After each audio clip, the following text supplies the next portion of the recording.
Silakan duduk. Shalom Bapak Ibu. Saya percaya sore menjelang malam ini kita bersuka cita. Amin.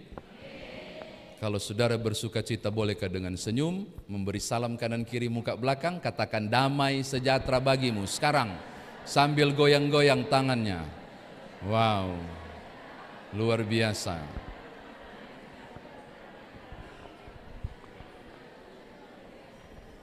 Puji Tuhan.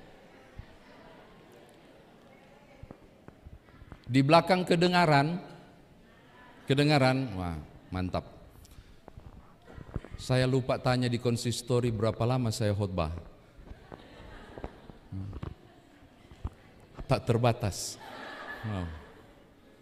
Bapak Ibu, saya yakin saudara sudah tahu tentang anak-anak sekolah minggu, anak-anak PA. Shalom. Ih, kurang keras. Shalom. Wow. Tadi siapa yang pakai topi, baru yang laki-laki baru pakai kaos PA, baru goyangnya persis orang Sangir. Siapa itu tadi itu? Wow. Mantap. Luar biasa. Itu Sangir sekali dia. Papa, oh memang Sangir. Oh. Tidak ada yang kalah orang Sangir sih memang. Saya sengaja puji orang Sangir karena mamaku Sangir ke siang. Papaku Bali, mamaku Sangir. Saya yakin saudara sudah mendengar kisah dan barangkali hafal tentang Yesus memberi makan 5.000 orang. Saya selalu berhati-hati menyebutnya karena takut terbalik. Yesus memberi makan 5.000 orang dengan 5 roti jelai dan 2 ikan. Kadang kalau terlalu cepat takutnya terbalik. Yesus memberi makan 5 orang dengan 5.000 roti dan 2.000 ikan. Itu pernah terjadi loh, di kisah saya baca. Ada pendeta yang terlalu semangat berkhotbah seperti saya yang suka sekali khotbahnya cepat-cepat ngomong sehingga slip tongue, tahu kan taplis itu lidah. Dia bilang, Bapak Ibu, ini mujizat terjadi. Yesus memberi makan 5 orang dengan 5.000 roti, 2.000 ikan. Itu mujizat. Jemaat sudah ketawa, dia nggak sadar. Pokoknya dia semangat berapi-api sampai amin. Ternyata di belakang ada orang Sangir. DP nama Ungke Ulang. Dia tunggu itu pendeta tunggu, ngana salah pendeta tunggu. Jadi pas sudah mau selamat hari Minggu, dia paling terakhir. Pas dia selamat dia bilang gini, pendeta jangan marah ya, cuma mau kasih tahu. Kalau mau backing itu tidak perlu Tuhan Yesus, kita le mampu. Maksud ini orang Sangir semua kan, cerewet sekali situ. Wah, pendetanya agak tersinggung. Maksudnya kalau cuma mau kasih makan 5 orang dan 5.000 roti 2.000 ikan, Ungke mampu. Ya ampun, tahu nggak, pendeta itu langsung tak, ya salah kita, tak putar. Ampun, dia stres 1 minggu, dia cari bahan bagaimana caranya untuk ralat ini khotbah. Bacaan beda kan, tapi dia paksa minggu depan dia khotbah. Dia cari lihat di mana Ungke duduk. Oh, di belakang. Bapak Ibu, dia bilang gitu, saya mau ralat khotbah ini kemarin. Saya salah. Bukan mujizat kalau 5 orang cuma dikasih makan. Saya mau kasih tahu, Tuhan Yesus penuh kuasa memberi makan 5.000 orang. Sambil dia lihat Ungke, 5.000. Dengan 5 roti, dia tunjuk 5 roti.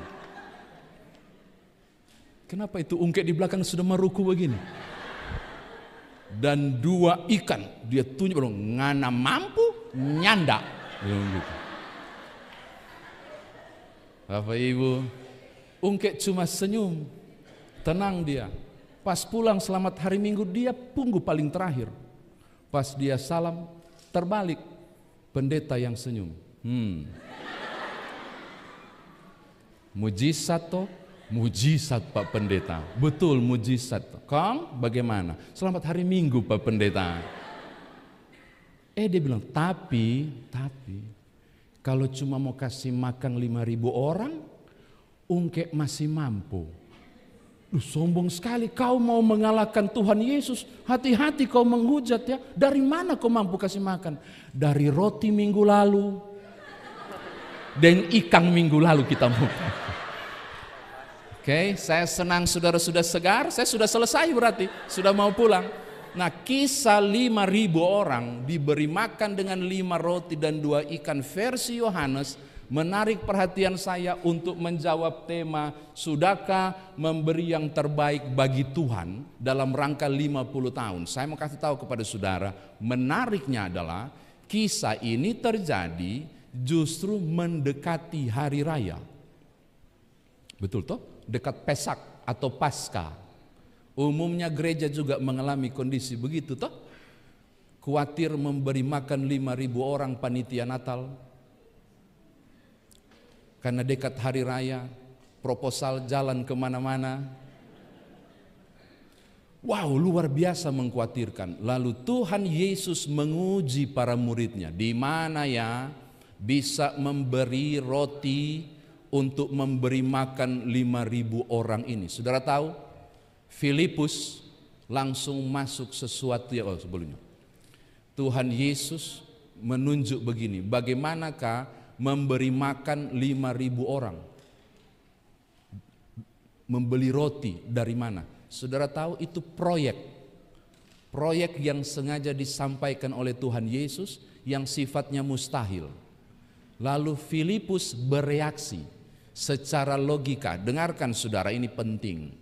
Umumnya orang akan bereaksi secara logis tentang hal apapun yang rasanya masuk di akal atau tidak.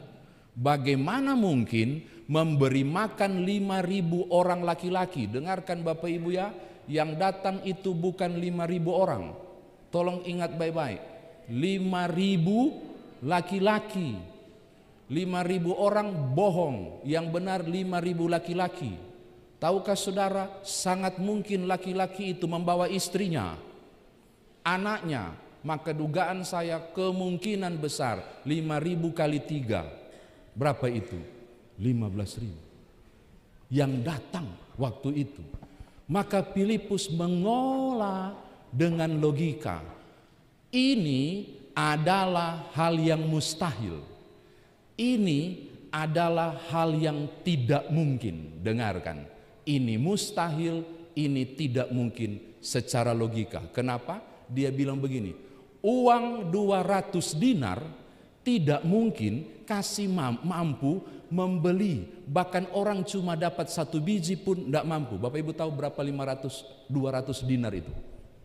Kalau di kurs dengan uang yang beredar di ini DP nama apa kute? Karimun. Tanjung Balai Karimun. Di Tanjung Balai Karimun upah pekerja sehari dikasih berapa? 100 atau 150 ribu umumnya? 150 ribu rasanya, karena Jakarta 100, rata-rata 100 sampai 250 ribu. Kita pukul teng aja, 150 ribu. 1 dinar itu kalau di kurs itu sama dengan upah pekerja harian. Ulangi ya, 1 dinar adalah upah pekerja harian. Maka kita cari tahu upah pekerja di sini kurang lebih 150 ribu. 150 ribu kali 200 kita akan dapat angka yang menarik, 30 juta. Mama-mama yang biasa jadi seksi konsumsi, 30 juta cukupkah memberi makan 1.500 orang pakai Brenebon, B2, cakalang fufu, dan apapun? Cukup nggak? Impossible. Maka logika berpikir Filipus jalan. Ini tidak mungkin. Dengarkan, ini tidak mungkin. Maka kita sampai pada tahap pertama. Peristiwa memberi makan 5.000 orang itu terjadi diawali oleh peristiwa tidak mungkin. Oke, sekarang yang kedua. Tiba-tiba siapa namanya ya? Andreas, saudara Simon kasih tahu, guru, di sini ada seorang anak yang menyerahkan 5 roti jelai dan 2 ikan. Bapak Ibu, kalau pergi jauh-jauh, orang Israel selalu membawa defoma. Tahu defoma? Bekal. Biasanya ada kirbat, tahu kirbat? Kantong kulit penampung air. Lalu dia akan bawa makanan pokoknya. Apa itu? Gandum yang dijadikan roti. Lalu ada lauknya, ikan. Diduga cukup kuat, kalau 5 roti dan 2 ikan, diduga cukup kuat, itu berarti konsumsi keluarga yang kemungkinan besar sudah disisihkan. Maka dugaan saya adalah 5 roti dan 2 ikan itu milik satu keluarga. Mari tolong berhayal kisah ini. Andreas kenal dari mana anak itu? Kita nggak tahu. Lalu kok keluarga itu mau kasih? Dugaan saya mungkin mereka sudah sisihkan. Lalu kemudian itu diserahkan kepada Andreas. Saya sedang berpikir tentang anak-anak PA, Ora et Labora, yang tiba-tiba bilang begini, Om Andreas masih ada sisa. Ada 5 roti jelai, 2 ekor ikan, ambejo.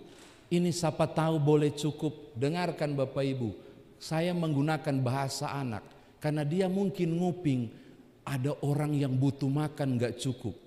Maka dia bilang ambil aja 5 roti dan 2 ikan. 5 roti dan 2 ikan itu simbol bahasa anak. Karena kalau orang dewasa dia tidak mungkin kasih. Kenapa? Secara logika gak ada guna. Ngapain saya kasih ke Andreas 5 roti dan 2 ikan? Gak ada manfaatnya. Maka lebih baik gak usah buat perjalanan kita pulang. 5 roti dan 2 ikan adalah bahasa kepolosan. Karena versi Yohanes bilang anak yang kasih. Dan tahukah saudara, justru dari bahasa anak yang polos dan tulus inilah saudara menemukan peristiwa mujizat itu. Tahap kedua saya mau katakan bahwa mujizat 5 roti dan 2 ikan, poin kedua terjadi melalui kepolosan dan ketulusan seorang anak. Oke? Yang ketiga, tunggu dulu. Saya penasaran, ini poin ketiga. Siapakah nama anak itu yang kasih ke Andreas 5 roti dan 2 ikan? Saya yakin tidak ada orang Sangir waktu itu, jadi tidak mungkin Ungke, tidak mungkin. Tidak mungkin juga Nyoman Jepun. Nah, siapakah yang kasih? Dan tahukah saudara, ini poin ketiga, Yohanes yang tulis Injil ini nggak peduli loh. Dia tidak memuaskan hasrat pembaca yang penasaran tentang keluarga yang murah hati dan baik hati ini, termasuk anak kecil yang polos ini, yang nggak pakai logika ngasih orang. Mana cukup 5 roti dan 2 ikan, mar dia kasih. Ajaib ya, Yohanes cuek, dia tidak menuliskan namanya. Maka saya bersyukur malam ini untuk sampaikan kepada saudara, puji Tuhan, Yohanes tidak kasih tahu namanya. Maka kita beri nama saja NN, alias no name. Itu bisa saya, itu bisa Bapak Ibu. Karena non name berarti banyak. Siapapun dia. Anak itu mungkin bernama no name atau NN. Papanya juga namanya NN. Mamanya NN. Kita simpulkan keluarga ini keluarga NN. Poin ketiga mau bilang begini. Mujizat 5 roti dan 2 ikan memberi makan 5.000 orang ternyata. Masuk poin 3. Dimulai oleh orang-orang hebat yang tidak ingin menonjol, Yang penting kemuliaan Tuhan dinyatakan. Amin. Berapa banyak dari Bapak Ibu yang susah hati ketika hari Minggu buka warta jemaat, tapi sumbangan tidak tertulis. Berapa banyak Bapak Ibu yang gelisah, pendeta Wasti sedang berkhotbah, ngana sibuk di 4 halaman terakhir warta jemaat. Mana tapi nama, so jatuh di mana tapi nama.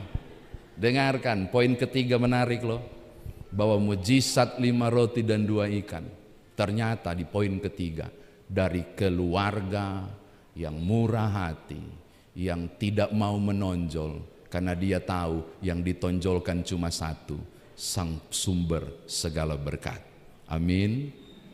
Mau bukti? Silakan cek sampai habis Injil Yohanes, tidak ada DP nama. Terus siapa yang terus disebut oleh Injil Yohanes? Cuma satu nama, Yesus Kristus Tuhan. Poin keempat,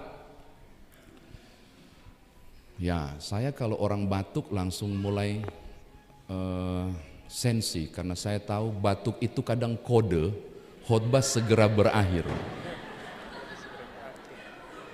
Karena jemaat umumnya sudah tahu kalau khotbah so panjang, dorang mau kokehe 3 kali. Saya, di babatu ulang loh. So kedua, so sampai di mana saya tadi? Nah, apa yang dibuat oleh Tuhan Yesus? Dan bagi saya, wow, Almighty God ini luar biasa. Yang dibuat oleh Tuhan Yesus adalah tidak panik loh. Kalau saudara baca di teks kita, dia atur itu orang yang kelaparan. Perut yang kelaparan itu sumber masalah. 5.000 laki-laki tambah 2 kali, 3 kali 1.000, 15.000 orang masalah sedang kocar-kacir dengan kelaparannya. Apa yang dibuat oleh Tuhan Yesus bagi saya menarik. Tuhan Yesus dalam teks kita menyebut dia memerintahkan orang-orang itu duduk. Duduk loh. Tidak tahu Tuhan Yesus bilang apa, saya nggak tahu. Mungkin duduk ngana, nyandak duduk, nyandak dapa, duduk. Saya nggak tahu. Yesus ngomong, duduk, ndak dapat bungkus, duduk. Saya tidak tahu. Tapi yang pasti duduk. Bapak Ibu nggak ada mic begini loh, nggak ada. Barangkali tidak bersuara cuma.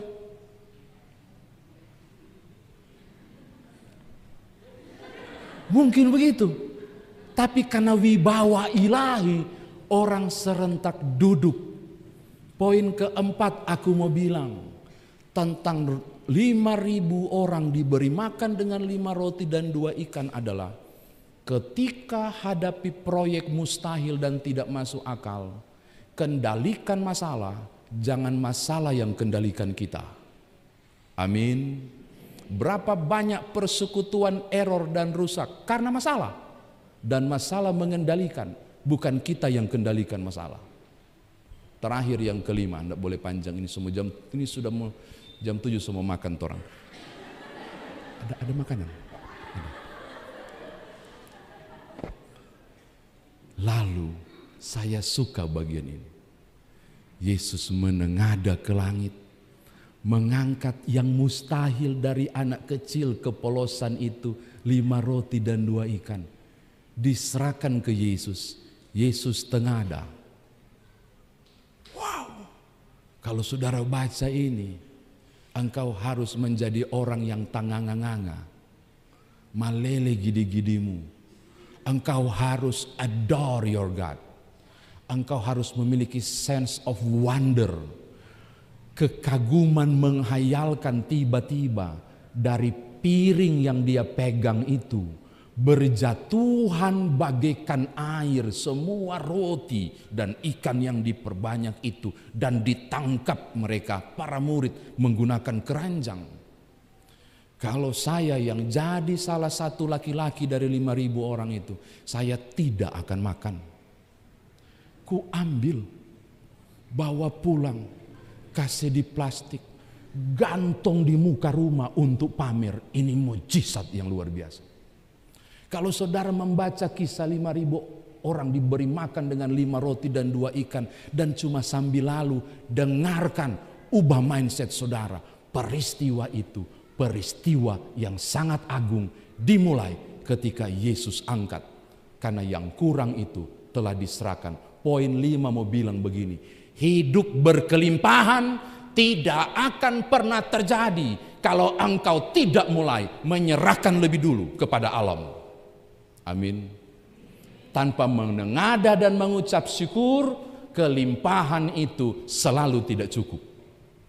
Tapi ketika tengadah dan mengucap syukur, hal yang kurang itu menjadi berlimpah. Menarik, itu diperagakan langsung oleh Yesus.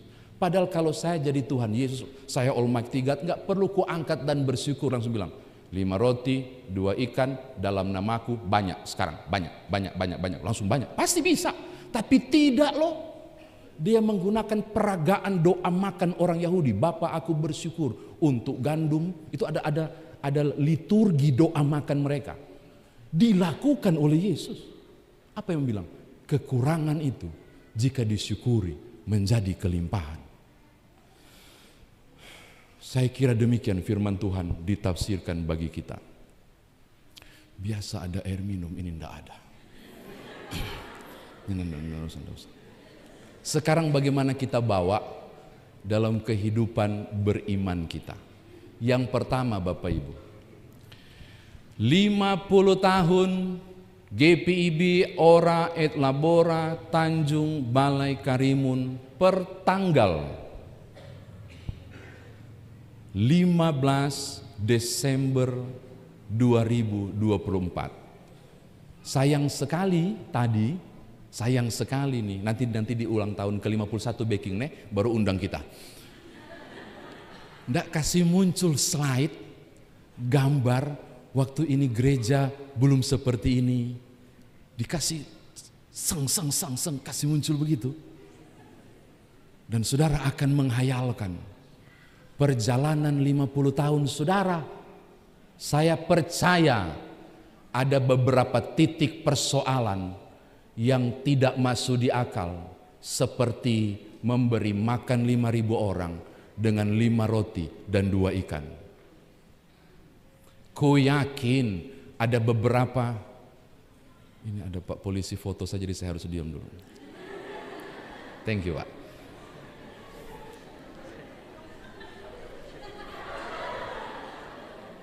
Sampai di mana ini yang kedua?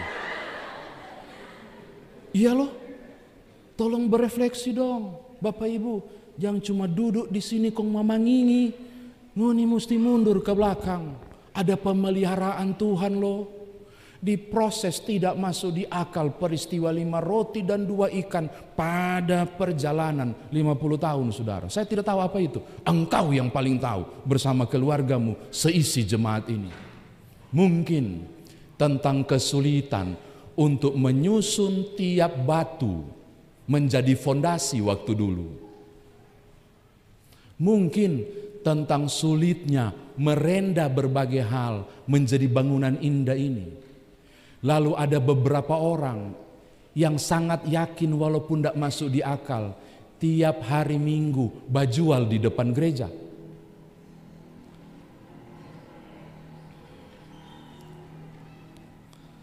Bapak Ibu tahu, tidak bermaksud menyepelekan panitia pembangunan atau apapun yang hobi sekali bajual di situ, di depan. Di sini banyak yang bajual.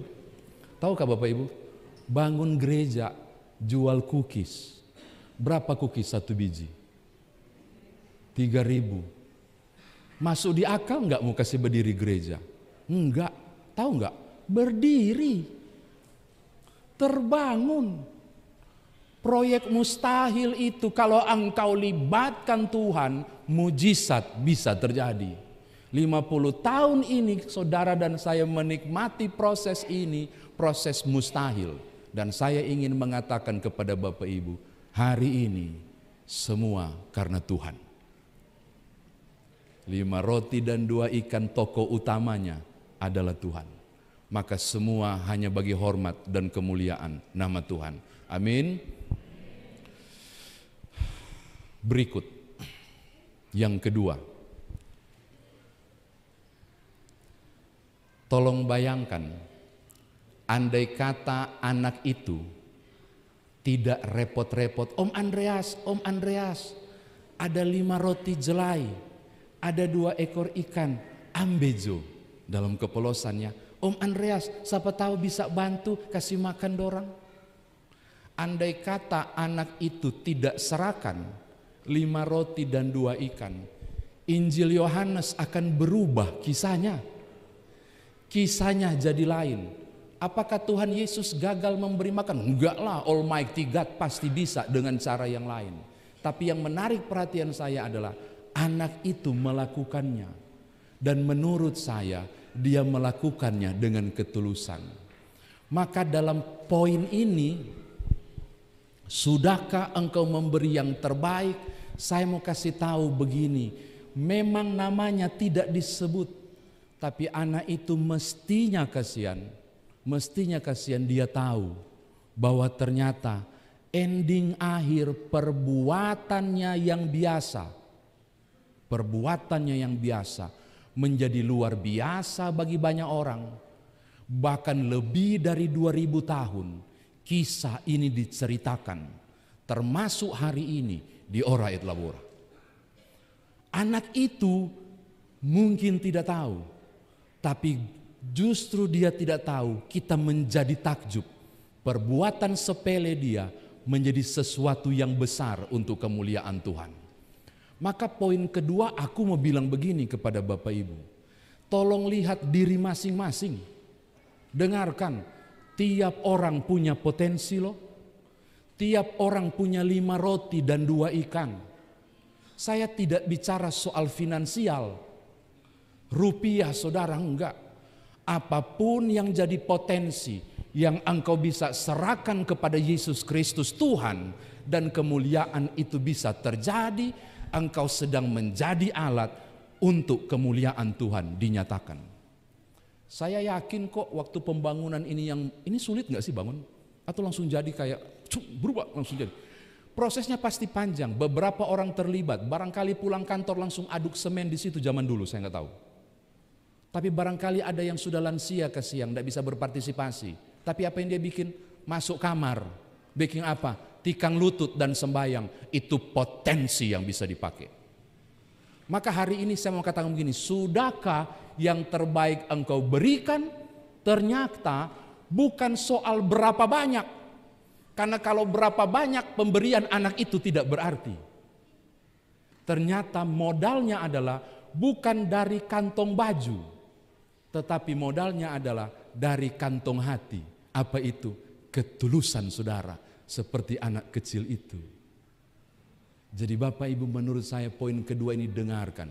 Syukur saudara 50 tahun adalah cara Bapak Ibu untuk terlibat, berpartisipasi, supaya kemuliaan Tuhan dinyatakan.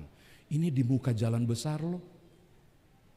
Kalau persekutuan ini tetap gemilang, orang lain bisa melihat kemuliaan Allah melalui indahnya Bapak Ibu berpartisipasi. Contoh, siapa yang pegang multimedia? Kalian ya, umur berapa nak? Sekarang 11 tahun, 21 atau apapun. Bapak Ibu tolong lihat, ada lansia enggak yang pegang di situ? Itu kalau lansia yang pegang itu langsung bak asap. Baru pung. Enggak jadi torang live streaming. Saudara tangkap maksud saya? Tahun 2020 ketika COVID melanda, gereja ditutup, tapi Tuhan membuka gereja digital dan orang bisa tetap ibadah. Itu karena Tuhan? Ya, kasih koma dong. Karena anak-anak muda ini mau berpartisipasi. Mari beri tepuk tangan untuk kemuliaan Tuhan. Potensi so boleh yang terlalu panjang. Potensi loh, potensi yang luar biasa. Bapak-bapak mau tutup So dekat 2024 semua habis ini. Bapak-bapak, apa sama enggak dengan gereja yang lain? Berapa banyak dari antara saudara yang tidak memenuhi jadwal menghadiri ibadah PKB? Siapa bapak-bapak sudah tunduk semua begini? Padahal itu potensi loh, potensi besar. Kita anggap sepele, enggak, itu potensi besar. Berapa banyak dari saudara yang sesungguhnya punya talent, tapi lebih cenderung duduk di belakang, tanda kutip ya, bukan orang yang di belakang ini, duduk di belakang dan mengatakan, sudah Jo, ndak usah kita dorang Jo. Kita gagal loh memberi yang terbaik, padahal ternyata 5 roti itu saja jika diserahkan bagi Tuhan, kemuliaannya gemilang. Berapa banyak jumlah anak PA? Sepadan enggak dengan jumlah pelayan PA-nya? Atau kurang? Tadi yang Mas Sampir itu cuma berapa orang itu di situ? Padahal banyak anak muda yang barangkali punya potensi. Di sini pelayan PA-nya muda-muda atau sudah oma-oma dan sudah menikah? Campur ya? Dipanggil apa? Ya, lama-lama anak-anak ini kualat. DP mama pelayan PA, di rumah panggil, mama minta doi jajan, mama. Pas sampai di tempat pelayanan PA, kakak. Kuti bolak-balik tuh. Yang parah kalau sudah jadi oma, kasihan. Oma mau mintain, pas sampai kakak. Ada lagi tambah, kakak oma. Dirubah dong. Kalau yang sudah menikah panggil bunda. Yang sudah oma panggil aja oma. Kalau bapak-bapak panda kali ya atau apapun.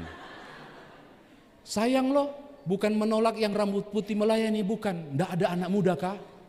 Padahal engkau punya potensi untuk membuat generasi ini menjadi hal yang luar biasa. Bapak Ibu, yang umur 12 tahun sekarang, 10 tahun ke depan, DP umur 22 tahun.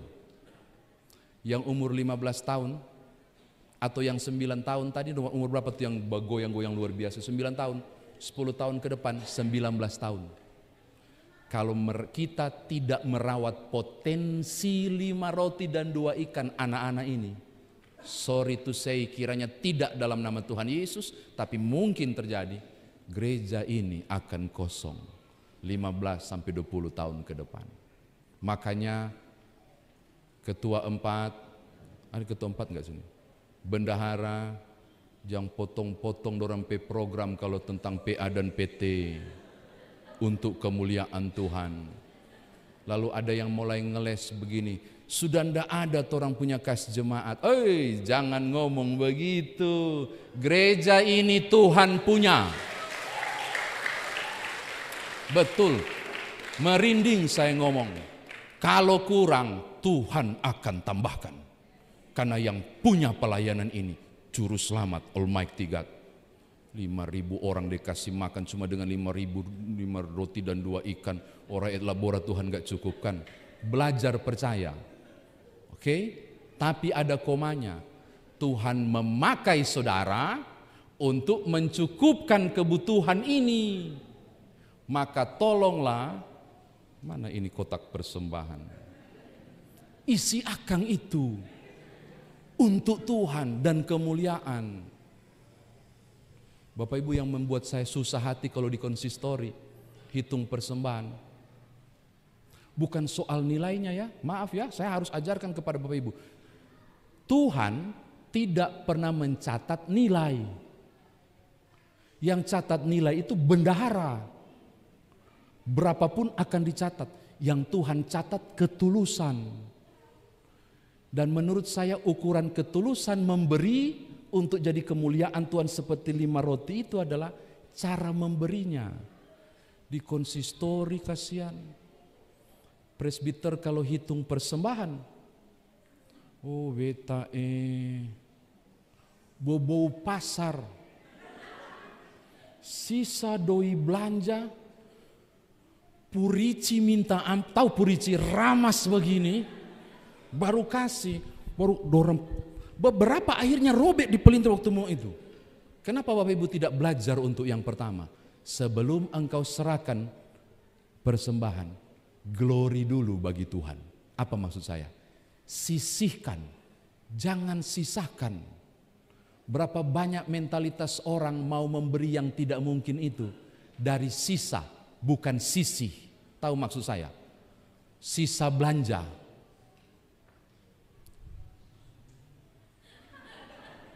Mak nada doi kecili nyanda. Mau apa for persembahan? Oh, pidi warung. Nenek moyang mau kasih ke Tuhan uang sisa. Dengarkan. Bukan faktor sisa, faktor sisi. Itu loh memberi kedahan reas, faktor sisi. Bapak Ibu terima sesuatu dari Tuhan, sisihkan. Berapa kali ibadah? Sisihkan. Taruh di situ. Itu Tuhan pedoi untuk saya serahkan, untuk diolah di sini. Begitu, itu cara memberi yang terbaik. Ada yang mulai ngangguk-ngangguk, tapi ada yang mulai. Siapa suruh ngana undang pak kita di sini? Terima kebenaran ini harus disampaikan. Ini poin kedua untuk dibawa pulang. Yang ketiga Bapak Ibu, ya saya syukur karena Bapak Ibu punya anggukan masih begini. Jadi naik turun yang stabil itu pengkhotbah akan lanjut. Tapi ada jenis kedua, naik turunnya enggak stabil. Dia turun pelan-pelan, baru dia naik tiba-tiba. Ini belum terjadi, masih stabil. Nah sekarang poin ketiga. Bapak Ibu, saya tidak kenal saudara-saudara semua, hanya beberapa yang mengkontak saya dan seterusnya. Pak Franky aja baru saya kenal tadi. Aku mau bilang begini. Penghujung tahun 2024 sekalipun, dengarkan, saya yakin beberapa saudara mungkin sedang memasuki fase mustahil. Saya nggak tahu ya, adakah di antara saudara sedang alami jalan buntu hingga penghujung 2024 ini dan mulai berpikir tentang mustahil, tidak mungkin Tuhan. Oh Tuhan, 2024 belum jadi-jadi.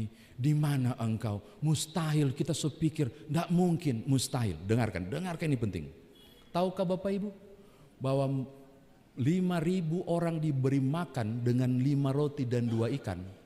Itu dimulai dari mustahil. Tangkap? Mujizat justru dimulai dari perkara mustahil. Maka saya mau tutup, mau bilang begini. Jika hari ini, besok atau lusa, gereja ini di 50 tahun atau 51, 50 dan seterusnya, tiba-tiba memasuki wilayah mustahil, dengarkan. Itu wilayah mujizat. Karena mujizat hanya terjadi di wilayah mustahil. Ini soal iman. Maka siapapun Bapak Ibu yang barangkali memikirkan tentang anak-anak, masa depannya kayak apa, kesian. Saya punya suami belum berubah dari sekarang sampai sekarang. Mustahil sekali, dengarkan. Di titik mustahil imanmu harus naik. Mengapa? Karena di wilayah mustahilah mujizat itu terjadi. Amin. Tanya pendeta Wasti, kalau mau dengar tapi cerita kehidupan Bapak Ibu, mustahil. Saya punya anak bungsu dengan kondisi khusus, bla bla bla. Oh wetae, betul. Tapi Tuhan tetap baik loh. Dia tetap angka begini. Walaupun tidak sederas jatuh-jatuhnya, tapi masih hidup ke siang, masih lihat sedikit cahaya untuk masa depan. Aku mau ingin katakan kepada saudara, ayolah, susahmu sekalipun, sulitmu sekalipun, tidak masuk akal sekalipun, selagi masih ada Tuhan, maka segala sesuatu masih mungkin. Amin. Ini ada yang mengangguk semangat banget, kayaknya dia lagi bergumul luar biasa ini. Ayo maju, tetap semangat, percayalah Tuhanmu mampu melakukan jauh lebih banyak dari perkara yang saudara pohonkan. Ini sudah boleh nggak yang selama-lamanya ini? Sudah. Sekarang saya mau tutup, terakhir. Tadi terakhir, ini sekarang terakhir sekali. Karena ada ibu di depan, so lihat jam sama orang dua, Bu. Ya, ini terakhir. Ini terakhir sekali. Saya sudah mau tutup. Bapak Ibu, mari untuk tunjukkan kepada dunia di luar. Ini pakai YouTube jadi saya harus menggunakan bahasa umum. Tunjukkan di luar bahwa di sini kemuliaan Tuhan besar, bersinar dan dinyatakan. Ketika tiap orang berbondong-bondong ambil bagian dan berpartisipasi dalam berbagai bentuk apapun. Buat dorang di luar, malede gidi-gidi, lia ngoni di sini tentang eratnya persekutuan yang saling menopang, membantu dalam persekutuan. Buat di luar mengalami iri hati karena di tengah berbagai kebutuhan Tuhan selalu menyediakan melalui kesediaan saudara, memberi yang terbaik dalam berbagai bentuk, bukan uang ya, berbagai bentuk termasuk uang, untuk hormat kemuliaan Tuhan. Saya rindu suatu saat ora et labora yang kecil ini menjadi besar, dan karena Engkau nama Tuhan Yesus dibicarakan di Tanjung Balai Karimun. Tuhan berkati Bapak Ibu, selamat ulang tahun. Haleluya, amin.